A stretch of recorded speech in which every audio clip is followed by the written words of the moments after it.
Alright, so we've already made it into Vinaville Town. I know last time I was gonna come in from the entrance, but we're here already now because I need to heal up some of our Pokemon. Very interestingly enough, I don't know if I've noticed this before, but we got the houses in this game casting really long shadows. Maybe I haven't noticed that before just because of the fact that I usually play this at night. And since this game has its own day-night cycle, a game turns into nighttime whenever you play at night.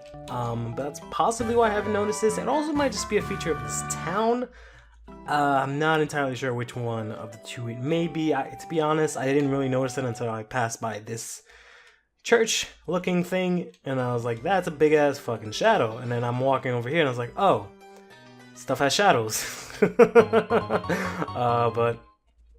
in any case, there's a bunch of random items all over the floor. I don't know if that's supposed to mean something. They're just randomly littered about. Usually they're kind of, hidden in some sort of way, shape, or form, but these are kind of just out there. Life is best when people and Pokemon live together in harmony. That's God's will. I see. So this is the religious town. Gotcha. Speaking of which, just walking around and I saw the mark. It took me a while to find the actual Pokemon Center. Don't know if I actually have any supplies. Let's see. We're doing okay on balls. I guess we're doing alright actually, huh? I don't know. Thought for some reason we were actually pretty low on supplies, but actually we're doing just fine. Eek! You found me. I'm playing hide and seek with my brother. Don't tell him I'm here, alright? I'll give you a berry, so please keep quiet. We got a Kapoo berry. Who is your brother? Is your brother possibly inside? Part of the value of a TM is determined by how many Pokemon species are capable of learning it.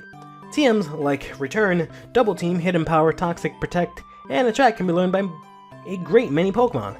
Doesn't mean that they're actually good moves, aside from, well, Toxic, Protect, and Return. Everything else is kind of meh. Some days I go out and work the fields. Others, I sell what I grow in the town square. So this is like religious Harvest Moon town? Interesting. Every day, it's the same story. Wake up with the sun, work to farm until noon, go home and spend time with my family. I wouldn't have it any other way. Yeah, I thought he was going to start complaining. Are you going to a sermon at the church? The father is very welcoming of those who want to learn. Learn what exactly? Are you going to challenge the gym leader? He uses tough steel Pokemon. Interesting.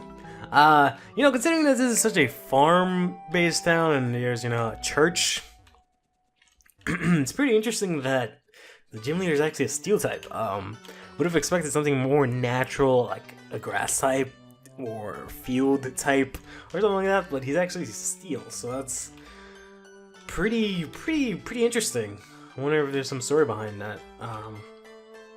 Vinaville is best known for its bread and its wine. They are delicious because they are grown with love for the land. A life with Pokemon would be fruitless. The gods created man and Pokemon to work together. Fair enough. I still haven't found that kid's brother, but oh well. You look hungry! Here, take these berries. Oh, sweet. Citrus berries. Don't be shy, have some more. Berries are for Pokemon, but just between me and you, they're good for humans too. She said have some more. Does that mean she gives me some more? Nope. Tourists come from all of the region and beyond to experience Vinaville's climate and delicious food. That's why we have the Tandor Luxury Cruise. I have granola bar in my throat. This is why every time I say a word or read some text, I feel like I have to stop and cough or something. Anyways, let's in Pokemon Center I think I saw some stuff that can maybe do. Let's see. All this quiet makes my Pokemon antsy. It suits so place for a serious trainer like me. I'm gonna beat the gym and be on my way. Oh. Here I thought he was like, hey, do you want to have a battle? Never mind. You. After what happened at the power plant near Bell Beach, the Tandor Rangers are on high alert. I'm on stakeout, but it doesn't seem like anything's happening here. Why can't I get a more exciting post? Interesting. If you want Wi-Fi, there's only 2 places in the gym to get it. Here and in the gym. I don't think Sheldon likes to share his password with just anyone though. And the bitrate here sucks. Well, never mind. I saw those guys up there and I thought that maybe they were going to do something, but I guess it was just that one Pokemon Center that had a guy that would battle you, that consistently battled you. I was expecting some more of that in the other Pokemon Centers around here, but I haven't really seen anything really. I guess there's a couple of things that we can do. We can immediately go into the gym and challenge them. Considering our party not exactly a great idea. Bashaf or Bachan or what the hell did they call him? Yowman can probably do pretty good, and then so can Castlemon. Birdo can't do jack. Birdie can't do jack. Nupin can maybe hit some neutral damage, but Nupin is still under-leveled, so I don't think that's going to be of any use. Let's go ahead, I guess. The next thing we can do is we can go here into the church, and finally outside there's actually something that we can do. So let's go ahead and actually just go into the church. See what we can find here. People, humans, gods, legends, all celebrate the glory of life. Alright. Atoyus, for the clean purifying wind. Matawis, for the clean purifying water. And above them all, the great Arceus. Do take a look at the books besides the altar, my child. Perhaps they can teach you something about our ways. Okay. There's a book called The Ocean Legend of East Tandor. Sure. East Tandor Legend. In East Tandor, there lies a great chasm in the sea. Sometimes when sailing on the sea at night, you can see lights shining from deep under the water. This is the legendary Pokemon Baitato. Some say it tries to lure unexpected swimmers under the water, where it steers their eyesight. Jesus fucking Christ. Others say it wants to light the way so travelers may have a safe journey. Those are completely contradictory things, but whatever. Baitao's heat is what keeps seas warm, so it's some kind of fire type? Fire water, maybe? So that life can flourish within it. It is wise to avoid places where the sea glows at night. Okay. This book here is called The Three Pokemon of Metal. Read it? Sure. When the world was born, newly sculpted by Arceus' Dal's arms, there was no metal. Then Gyarados, legend of the Earth and Day, cleaved the earth with a mighty claw. But the metal beneath was flimsy bronze. He dug it deep into the lava at the core, and there he lay 3 eggs. The first one to hatch was Brother of Fire, Heatran. He created the many common ores, iron, gold, silver, and titanium. From the lava flows on Stark Mountain came all these rich and valuable metals for humans to use. The second to hatch was Lanthan, a Pokemon of Earth. Lanthan took the rare and elusive ores without any names and fixed them deep underground. It created Lanthanite mountains of East Tandor and went to sleep inside. The last to hatch was Akan, Pokemon of Darkness. Akan took the scariest and most powerful ones that burn and hum with dangerous energy and emerged from Mount Aknid to teach the humans of their use. Thus, we have power not stolen from Pokemon or fueled by fire, but drawn from the limitless source of metal itself. And Akan saw that humans had learned and returned to its slumber. Very interesting that they have their own sort of creation lore, but they borrow from the OG creation lore, I guess, or the OG Pokemon. Very interesting the concept of Gyarados having babies and planting them deep in the earth to hatch into other legendary Pokemon. One of them being Heatran, so that's very funny that they decided to draw that connection to the two of them. I don't know if that's actually a thing. I highly doubt that that's a thing, but that's pretty cool. And I think Stark Mountain's over in Sinnoh. I know Stark Mountain, I've heard Stark Mountain. I don't know if that's in this game, but I know I've heard of Stark Mountain. There is a book here called Beliefs Across the World. Read it. In my travels across many regions, I have observed similar belief systems across various cultures. The most remarkable similarity is between Unovan and Tandorian beliefs. Although the distance between these regions is vast, their religious views have much in common. Unovans believe in two celestial beings, black and white, which manifest as the legendary Pokémon Reshiram and Zekrom, who they claim to be the creators of all. Faith is not as prevalent in Unova as it is in Tandor. Tandorians, too, have dual beings, which they name Altuis and Mutuis. However, these beings are more than mere legendary Pokemon. They are portrayed as immortal, bodiless beings, capable of taking aspects both human and Pokemon. Interestingly, many religious experts of Tandor consider Reshiram and Zekrom to be aspects of Altois and Mutois. The rest of this book will serve to analyze their symbolism, blah blah blah blah blah blah. It's a very long book, interesting, but you don't have the time to read it. Interesting. There is a book called Creation of All Things. Read it. At the beginning there was nothing. A crack appeared in the universe, and from it came a white fog and black liquid. They expanded to fill every empty space and formed the fabric of the universe. Each was the other's opposite. They craved contact, but could never touch, or else risk annihilation. Out of their explosive conflicts came all matter, the planets, the moon, and the stars in the sky. And through their overwhelming love they created life. His breath fills our lungs, her blood flows in our veins.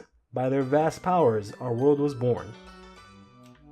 Are those Altois and Mutois? I'm probably saying that wrong. That's probably one of the main issues with Fakemon and fan games, is that I don't know how to say any of their goddamn names, and there's no way to really find out unless there's a wiki page that has the pronunciation.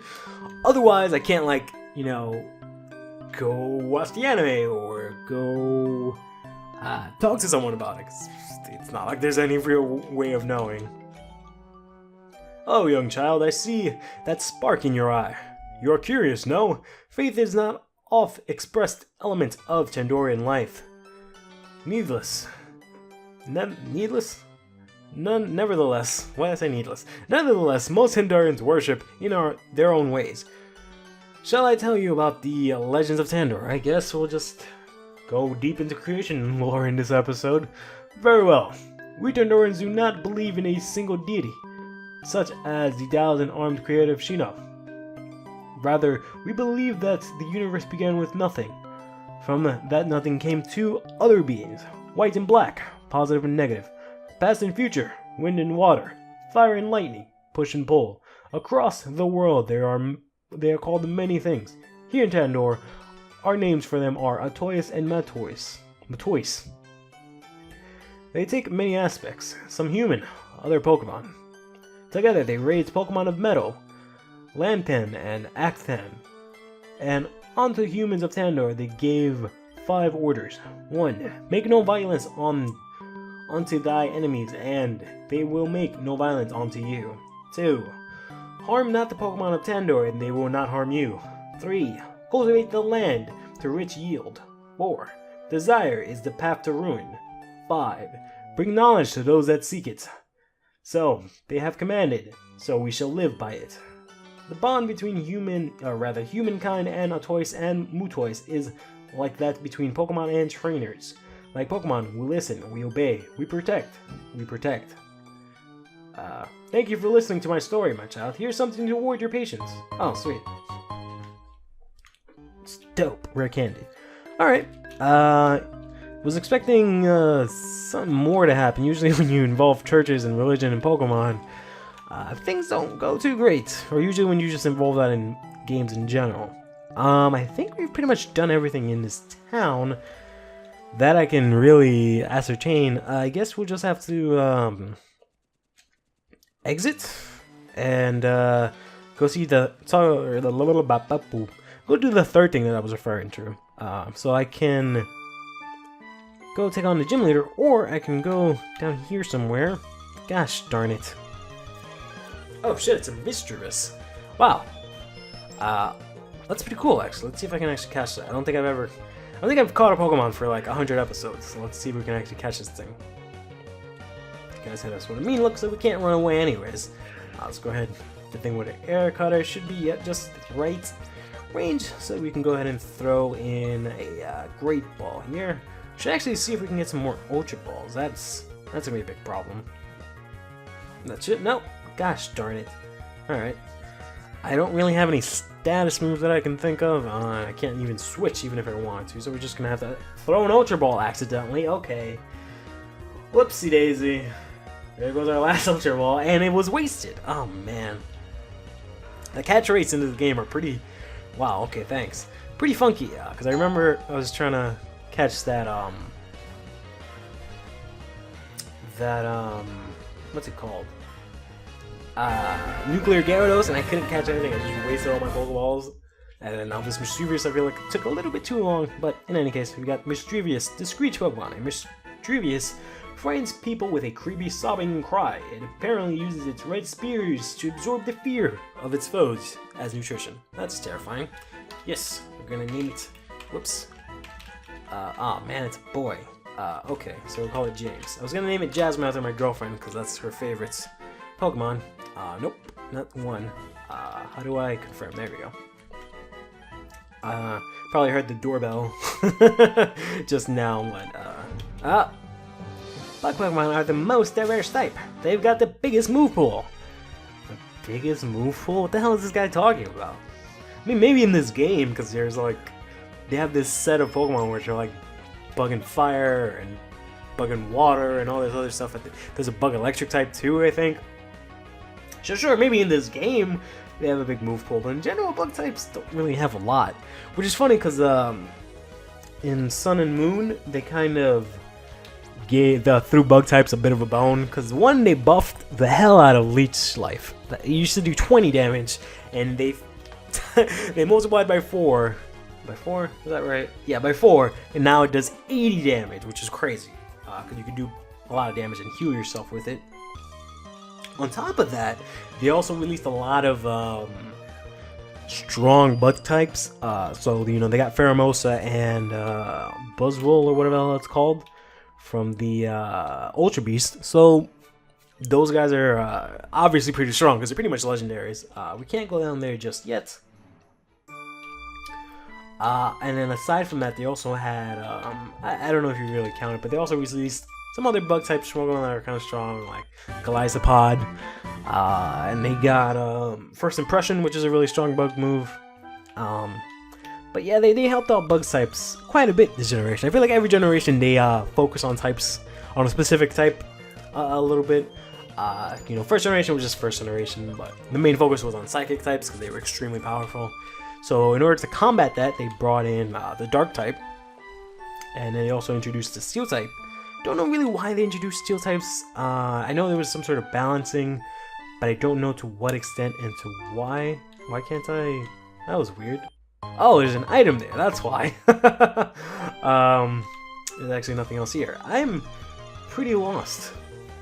I was hoping, considering that I've wasted so much time doing lore and stuff, that I could do that other thing I was talking about, but I don't think I'm going to be able to make it there anytime soon, and this episode's getting pretty long. But yeah, afterwards they also had, whoops, Generation 3, I don't know if they really focus on any types. I know Generation 5, they focused on fighting types, and Generation 6, they focused on fairy types, because that was the newly released type. Hey, cool! A bear hand. A bear hand. Let's go ahead and see if we can catch this thing. And now Generation 7, I feel like they focused more or less on, got a critical hit, on Bug types. Generations 3 and 4, I can't really think of anything, quite honestly, that they, really focused on, but I'm sure there was something, if I really think about it. I guess, well, better not be trying to rustle in my herd, you got it? Guess it's maybe this way, because I haven't battled any of these guys, I don't know. I'm a little bit offset of where it is that I need to go, because I feel like I've I thought I battled everyone last episode, but I guess I didn't. Let's see, who can I use? I guess we're going to Castlemon here. I feel like we're over leveled, which is really weird, because we went from getting completely annihilated in the second gym. Was it the second gym or was it the third gym? With Callie was her name. And then I feel like I trained up a whole butt ton for that. And then now I feel like we're extremely high leveled. So, which is ironic that I say that because I keep getting, you know, I keep having my Pokemon faint and getting completely destroyed. So I don't know, maybe my Pokemon just suck. Probably just need to swap them out. I mean, I do want to swap out a lot of Pokemon, but like I've said before, I don't know how plausible that is considering how long it takes to level up. Or rather, not so much level up, but train up Pokemon in this game. Lupin's at 25? I'm sorry, what? You're already at 25, buddy? Wow, okay. Can actually even start using you pretty soon, but I mean, to be honest, I wasn't planning on using that thing. I just kind of threw him on the party just to have an extra member for beat up, and if I needed to switch out into someone for using revives or anything like that. I didn't actually think he'd actually catch up. Let's see if he can actually do any good in battle. We don't really have any good moves, which is a problem, but let's see if we can go for a Giga Drain. Main thing that bothers me about this thing is its IVs are garbage, because its stats aren't actually that bad, and its typing is, you know, interesting to say the least. I mean, I definitely don't have an electric type, definitely don't have a good grass type. Fuck Ocho Cinco. So I don't know. He could work out. I just wish he didn't look so fucking weird, but I don't know. His whole IV mess and then his nature completely fucks him over too. Like, he has nothing going for him from like his genetics. We're very unfortunate when it comes to that. But in any case, I guess let's see if maybe it's in this field of wheat through here. I mean, I've definitely been through here. I don't know how I've done it. I never fought that guy up there.